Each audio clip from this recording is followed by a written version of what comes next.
Écoute, Paul, ton prochain invité, on est très heureux de le recevoir. Il nous livre un extrait de la narration du film de Pierre Falardeau, Le Temps des bouffons. Nul autre que monsieur Pierre Falardeau. Ah ben,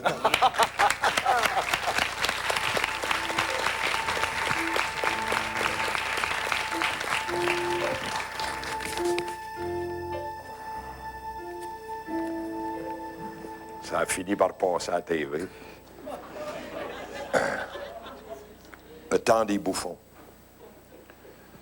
Chaque année, la bourgeoisie coloniale se rassemble au Queen Elizabeth Hotel pour le banquet du Beaver Club. Ici, pas de possédés, juste des possédants. Des bourgeois pleins de marde d'aujourd'hui, déguisés en bourgeois pleins de marde d'autrefois, célèbrent le bon vieux temps. Le bon vieux temps, c'est la conquête anglaise de 1760. Par la force des armes, les marchands anglais s'emparent du commerce de la fourrure. Chaque année, les grands boss se réunissent pour fêter leur fortune. Ils mangent, ils boivent, ils chantent. Ils s'appellent McGill, Ellis, Smith, Frobisher, Mackenzie. C'est ça le Beaver Club il y a 200 ans. C'est la mafia de l'époque. Ils achètent tout. Les terres, les honneurs, les médailles, le pouvoir, tout ce qui s'achète. La gang de la fourrure forme lentement l'élite de la société. Les voleurs deviennent tranquillement d'honorables citoyens. Ils blanchissent l'argent sale en devenant banquiers, seigneurs, politiciens, juges. C'est ça le Beaver Club au début. 200 ans plus tard, leurs descendants, devenus tout à fait respectables, font revivre cette fête par excellence de l'exploitation coloniale. Toute la gang des Canadiens français de service est là, costumés en rois nègres biculturels. Les anciens politiciens devenus hommes d'affaires, les anciens hommes d'affaires devenus politiciens, les futurs politiciens encore hommes d'affaires.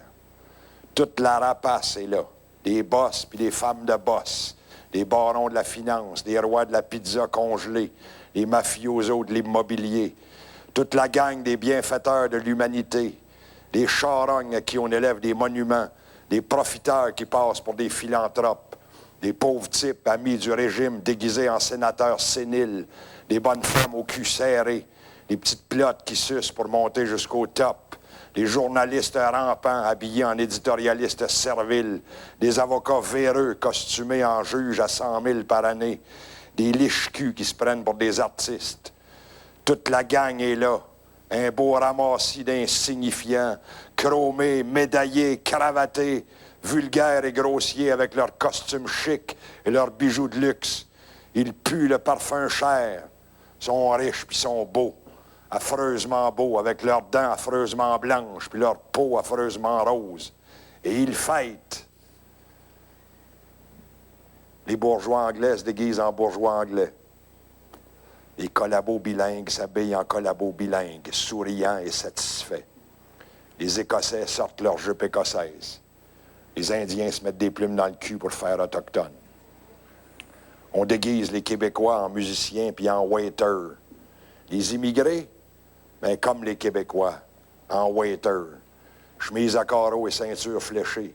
Manque juste les raquettes puis les canisses de sirop d'érable. Des porteurs d'eau déguisés en porteurs de champagne. Alouette, gentille alouette. C'est toute l'histoire du Québec en raccourci. Toute la réalité du Québec en résumé. Claire, nette, pour une fois, comme grossi à la loupe. Ce soir, les maîtres fêtent le bon vieux temps. Ils fêtent l'âge d'or et le paradis perdu. Ils crient haut et fort, sans gêne, leur droit au profit, leur droit à l'exploitation, leur droit à la sueur des autres. Ils boivent à leur succès. Ils chantent que tout va bien, que rien ne doit changer, que c'est pour toujours, toujours aux mêmes, toujours les mêmes. Ils sont pareils partout. À New York, à Paris, à Mexico. Je les ai vus à Moscou vomir leur champagne et leur caviar sur leurs habits Pierre Cardin. Je les ai vus à Bangkok fourrer des enfants, filles ou garçons, pour une poignée de petits changes. Je les ai vus à Montréal dans leur bureau, avec leurs sales yeux de boss, leurs sales voix de boss, leurs sales faces de boss, hautains, méprisants, arrogants, Les crottés avec leurs chemises blanches, leurs aquavelva, minables avec leurs Mercedes, leurs raquettes de tennis ridicules, comme des remords, gras et épais avec leurs faces plates, leurs parties de cabane à sucre, plein de marde jusqu'au bord à force de bêtises et de prétentions, crotteurs, crosseurs, menteurs, voleurs. Et ça se reproduit de père en fils. Une honte pour l'humanité. Au Ghana, les pauvres mangent du chien. Ici, c'est les chiens qui mangent du pauvre.